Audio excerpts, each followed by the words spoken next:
large organizations have a lot of advantages, but they just have a very hard time actually executing anything. The number of people who have to be consulted, who have to agree on things, gets to be staggering. But I think there's another deeper thing underneath that people really don't like to talk about, which is just the sheer number of people in the world who are capable of doing new things is just a very small set of people.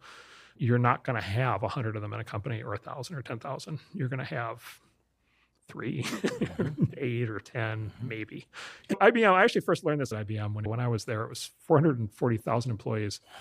The first half of every meeting was just IBMers introducing themselves to each other. Like it was just mind-boggling in the level of complexity. And so they had a system, and it worked really well for like 50 years. They had a system which was, most of the employees in the company were expected to basically follow rules. So they dressed the same, they acted the same, they did everything out of the playbook. But they had this category of people they called wild ducks. And this was an idea that the founder, Thomas Watson, had come up with, wild ducks. And the wild ducks they often had the formal title of an IBM Fellow, and they were the people who could make new things. And there were 8 of them. And they got to break all the rules. And they got to invent new products. They got to go off and work on something new. They didn't have to report back. They got to pull people off of other projects to work with them. They got budget when they needed it. They reported directly to the CEO. They got whatever they needed. He supported them in doing it, and they were glass breakers. And the one in Austin at the time was this guy Andy Heller, and he would show up in jeans and cowboy boots amongst an ocean of men in blue suits, white shirts, red ties, and put his cowboy boots up on the table. And it was fine for Andy Heller to do that, and it was not fine for you to do that, right?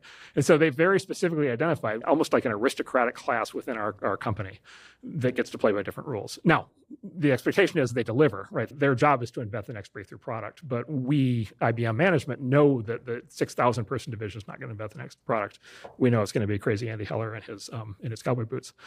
Ultimately, IBM had its issues, but like that model worked for 50 years, right? Like worked incredibly well. But it's a paradox, right? Which is like, how do you have a large bureaucratic regimented organization, whether it's academia or government or business or anything, that has all these rule followers in it and all these people who are jealous of their status and don't want things to change, but then still have that spark of creativity? I would say mostly it's impossible. Like mostly it just doesn't happen. Those people get driven out, right? And in tech, what happens is those people get driven out because we will fund them. Mm-hmm. This is actually, I think, the simplest explanation for why IBM ultimately caved in, and then HP sort of in the 80s. And I actually think it was the emergence of venture capital.